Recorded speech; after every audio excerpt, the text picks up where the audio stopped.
Hello दोस्तों, नमस्कार। अभी की सबसे बड़ी खबर आ रही है, जहां पर ईरान के हमले से बौखला गया पाकिस्तान। बिलावल भुट्टो ने भारत के खिलाफ उगला जहर। जी हां, अपनी गलती मानने को तैयार नहीं है पाकिस्तान। इस पर भी भारत पर लगा दिया इल्जाम। जी हां दोस्तों, साथ ही साथ आपको बताएंगे पाकिस्तान में हाई अलर्ट, बॉर्डर हुआ सील, इस्लामाबाद को सता रहा ईरान के हमले का डर। और बताएंगे आखिर दोस्तों, चीनी रडार तैनात करके इतरा रहा था पाकिस्तान, ईरान ने दागी मिसाइल तो खुल गई। दोस्त ड्रैगन की दगाबाजी की पोल, वो भी आपको बताएंगे। साथ ही साथ बताएंगे ड्रैगन के इशारों पर नाचना महंगा पड़ गया मालदीव को। अब दोस्तों जयशंकर जी ने समझाया, बहुत अच्छे से बताएंगे कैसे। साथ ही साथ आपको रामलला की पहली तस्वीर दिखाएंगे। दोस्तों रामलला की पहली तस्वीर आ चुकी है सबके सामने। एक से एक खबर बताएंगे, बनेगा वीडियो का अंत तक। लेकिन अगर आप भी मानते हैं कि मोदी हर चीज मुमकिन है, और साथ ही साथ अयोध्या में बन रहे राम मंदिर का, रामलला के प्राण प्रतिष्ठा का दिल से समर्थन करते हैं, स्वागत करते हैं, तो इस वीडियो का भी कर दीजिए लाइक, चैनल कर दीजिए सब्सक्राइब, बेल आइकन दबाइए। साथ ही कमेंट में लिख दीजिएगा जय हिंद और जय श्री राम। चलते हैं पहली बड़ी खबर की तरफ, जहां ईरान के हमले से बौखला गया पाकिस्तान। बिलावल भुट्टो ने भारत के खिलाफ उगला जहर, नहीं मान रहे अपनी गलती। जी हां, पाकिस्तान पर हमला ईरान की ओर से किया गया है, लेकिन इस हमले के केंद्र में अब भारत आता दिखाई दे रहा है। पाकिस्तान के पूर्व विदेश मंत्री बिलावल भुट्टो जरदारी ने ईरान की ओर से किए गए हमलों को लेकर भारत पर निशाना साधा। पाकिस्तान पीपुल्स पार्टी के अध्यक्ष बिलावल भुट्टो जरदारी ने गुरुवार को ईरान की ओर से हुए हमलों को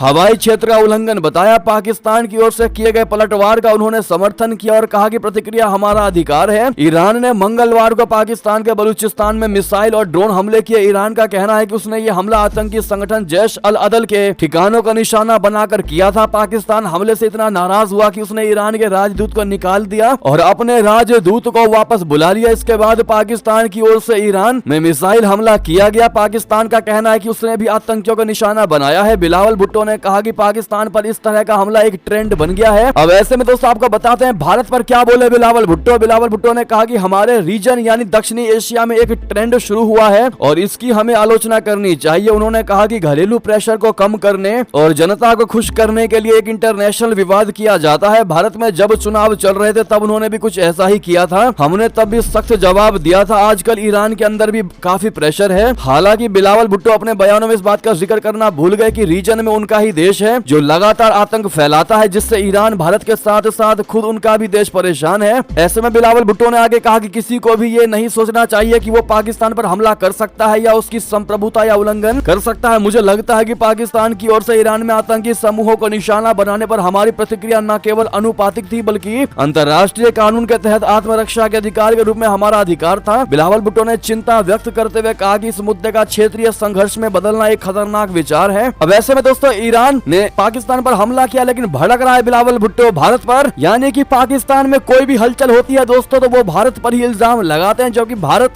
का कोई लेना देना भी नहीं होता। अब ऐसे में दोस्तों आप इसको किस नजरिए से देखते हैं और बिलावल भुट्टो के इस बयान का आप क्या जवाब देना चाहेंगे, कमेंट में लिखकर अवश्य बताइएगा। साथ ही साथ आपको ये भी बता दें कि पाकिस्तान में हाई अलर्ट जारी कर दिया गया है, बॉर्डर को पूरे तरीके से सील कर दिया गया है। इस्लामाबाद को सता रहा है ईरान के हमले का डर। बता दें पाकिस्तान में शुक्रवार को हाई अलर्ट घोषित किया गया है। यहाँ पड़ोसी देश की राजधानी इस्लामाबाद के बॉर्डर सील कर दिए गए हैं और चप्पे चप्पे पर पाकिस्तान पुलिस व आर्मी तैनात है। इस्लामाबाद में जगह जगह वाहन जांच और संदिग्ध लोगों को रोककर पूछताछ की जा रही है। इससे पहले पाकिस्तान ने ईरान पर एयर स्ट्राइक की थी जिसमें 7 लोगों की मौत हुई थी। दोस्तों आपको ये भी बता दें कि चीनी रडार तैनात कर इतरा रहा था पाकिस्तान। ईरान ने दागी मिसाइल तो खुल गई, दोस्त ड्रैगन की दगाबाजी की पोल। दोस्तों पाकिस्तान को सबसे बड़ी चिंता इस बात को लेकर सता रहा है कि उसने जिन खतरों से निपटने के लिए चीनी रडार तैनात किए थे वे तो दगा दे गए, धोखा दे गए। जी हां, पाकिस्तान ने मिसाइल और ड्रोन हमलों से बचने के लिए आधुनिक में भी अत्याधुनिक चीनी रडार तैनात किए थे, लेकिन वे ईरानी मिसाइल के हमलों को नहीं रोक पाए और एन मौके पर फुस हो गए। जी हां, मीडिया रिपोर्ट्स में कहा गया है कि चीन ने अपनी हवाई सुरक्षा सुनिश्चित करने के लिए E-20, 150 और JY-27A सहित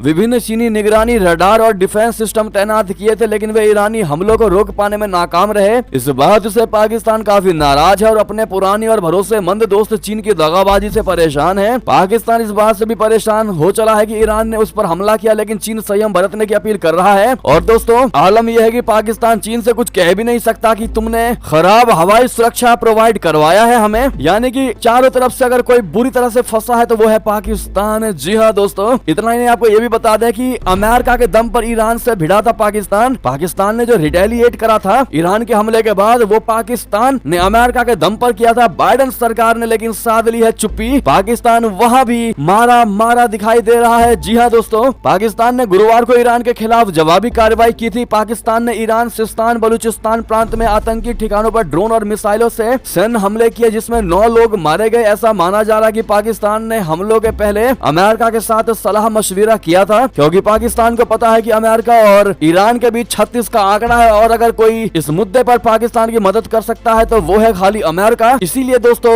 रिटेलिएट करने से पहले पाकिस्तान ने अमेरिका से सलाह मशविरा किया था। इस संबंध में जब अमेरिका से सवाल पूछे गए तो अब अमेरिका ने चुप्पी साध ली है। जी हाँ दोस्तों, अब ऐसे में पाकिस्तान को पता चल गया होगा कि जब युद्ध होता है तो कोई देश साथ नहीं देता, आपको खुद अपनी लड़ाई लड़नी पड़ती है। शायद अब भी पाकिस्तान को अकल आ जाए। क्या लगता है, पाकिस्तान को अकल आएगा या फिर वो इसी गफलत में रहेगा कि उसकी मदद करेंगे लोग? इतना ही नहीं दोस्तों, ये तो रही अमेरिका की बात। अब आपको ये भी बता दें कि ईरान से नाक रगड़वाना चाहता था पाकिस्तान, शिया मुल्क ने कर दिया इनकार, तो इज्जत बचाने के लिए पाकिस्तान को करना पड़ा था हमला। जी हाँ, ये भी दूसरा सबसे बड़ा खुलासा हुआ है पाकिस्तान को लेकर। परमाणु हथियारों से लैस सुन्नी देश पाकिस्तान और शिया मुल्क ईरान के बीच तनाव अपने चरम पर है। इस बीच पाकिस्तानी मीडिया ने खुलासा किया है कि जनरल असीम मुनीर चाहते थे कि ईरान अपने मिसाइल हमले के लिए माफी मांगे, तो वहीं ईरान की सरकार ने आतंकिस्तान बन चुके पाकिस्तान की सरकार के आगे झुकने से इनकार कर दिया। जब ईरान दोस्तों अमेरिका जैसे सुपर पावर देश के सामने नहीं झुकता तो पाकिस्तान के सामने कैसे झुक जाएगा? ये इतनी सी बात असीम मुनीर को समझ में नहीं आई। इसके बाद पाकिस्तान को अपनी जनता के सामने बेइज्जती से बचने के लिए ईरान के एक अशांत इलाके में हमला करना पड़ गया, ये दिखाने के लिए कि हमने भी हमले किए हैं, यानी जवाबी कार्रवाई किया है। तो वहीं रणनीतिकारों ने कहा है कि पाकिस्तान को लगा था कि जितने भी शिया मुल्क हैं वो पाकिस्तान का साथ देंगे, लेकिन जैसे ही देखा पाकिस्तान ऐसा नहीं हुआ तो मजबूरी में उसको हमला करना पड़ गया। बहरहाल दोस्तों, पाकिस्तान दिमाग तो बहुत लगाता है, वो बात अलग है कि वो हर बार फेल हो जाता है। अगली खबर आपको बता दें, जहां ड्रैगन के इशारों पर नाचना महंगा पड़ेगा, मालदीव को फ्रैंक बातचीत में जयशंकर जी ने समझाया। बता दें, भारत और मालदीव के रिश्तों में आई तल्खी के बीच गुरुवार को एक अहम बैठक हुई। दोनों देशों के विदेश मंत्रियों ने युगांडा की राजधानी कंपाला में मुलाकात की। दोनों नेता वहां गुटनिरपेक्ष आंदोलन के शिखर सम्मेलन में हिस्सा लेने गए हैं। विदेश मंत्री डॉक्टर जयशंकर जी ने ट्विटर पर एक पोस्ट में अपने समकक्ष मूसा जमीर से मुलाकात की जानकारी दी। एक फोटो शेयर करते हुए जयशंकर जी ने कहा कि मूसा के साथ भारत मालदीव संबंधों पर स्पष्ट चर्चा हुई। जयशंकर जी ने मुलाकात के बारे में और कोई डिटेल नहीं दी, मगर पोस्ट में फ्रैंक शब्द का इस्तेमाल ही बहुत था। एक्स पर भी लोगों ने यह बात नोटिस की। करियर डिप्लोमेट रहे जयशंकर का फ्रैंक शब्द यूज करना बताता है कि भारत ने मालदीव को दो टुक समझा दिया है। अभी चीन की गोद में जा बैठे मालदीव को आगे इसकी कीमत चुकानी पड़ेगी। चीन के प्रभाव में आकर ही राष्ट्रपति मोहम्मद मुइजू ने भारत से कहा कि वो मालदीव में मौजूद अपने सैनिकों को वापस बुला ले। इसके लिए मालदीव ने 15 मार्च की डेडलाइन तय की है। जी हाँ, अगली खबर बता दें, कश्मीरी पंडितों का इंसाफ दे भारत सरकार। जी हाँ, यूके की 3 पार्टियों के सांसदों ने पेश किया मोशन। जी हाँ, ब्रिटिश संसद के 3 सदस्यों ने अपनी संसद में एक अर्ली डे मोशन पेश किया है, जिसमें भारत सरकार से कश्मीरी पंडित समुदाय को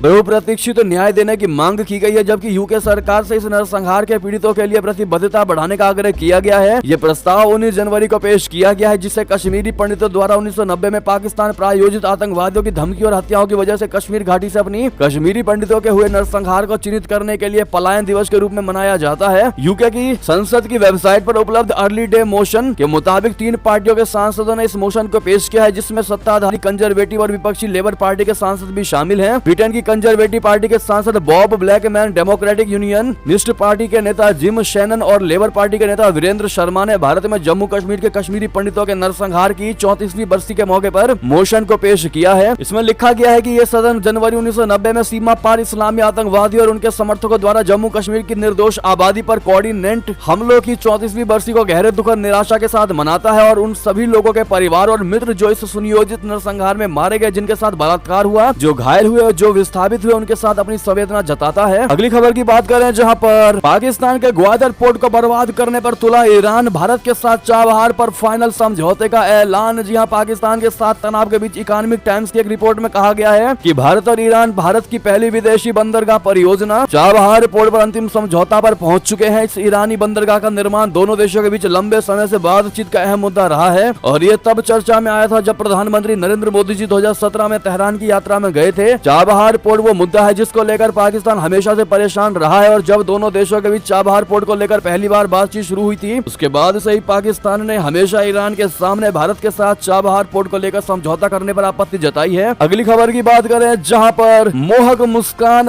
माथे पर तिलक और हाथों में धनुष बाण। जी हाँ, रामलला की पहली पूर्ण तस्वीर आई सबके सामने। जी हाँ, अयोध्या के राम मंदिर में रामलला की प्राण प्रतिष्ठा 22 जनवरी को होगी। प्रभु श्री राम के नयनाभिराम दर्शन के लिए भक्तों को बेसब्री से इंतजार है, लेकिन प्राण प्रतिष्ठा से पहले राम लला की भव्य तस्वीर सामने आ चुकी है। हालांकि यह तस्वीर गर्भगृह में रामलला के विराजमान होने से पहले की है। तस्वीर में श्री राम के चेहरे पर मधुर मुस्कान, माथे पर तिलक और हाथों में धनुष बाण दिखाई दे रहे हैं, जैसा कि आप स्क्रीन पर देख पा रहे हैं। ऐसे में दोस्तों हाथ जोड़कर आप भी जय श्री राम जरूर कहिएगा। बहरहाल ये देवी की सारी बड़ी खबरें, आपको हमारी खबर कैसी लगी आशा करता हूँ बहुत अच्छी लगी होगी। अगर थोड़ी भी अच्छी लगी है तो इस वीडियो को दोस्तों में, भाइयों में, साथियों में, रिश्तेदारों में शेयर अवश्य कर दीजिएगा। और अभी कर दीजिए इस वीडियो को लाइक, चैनल कर दीजिए सब्सक्राइब, बेल आइकन दबाइए, साथ ही कमेंट बॉक्स में लिख दीजिएगा जय हिंद जय भारत। और यहाँ तक बने रहने के लिए आप सभी का बहुत बहुत धन्यवाद।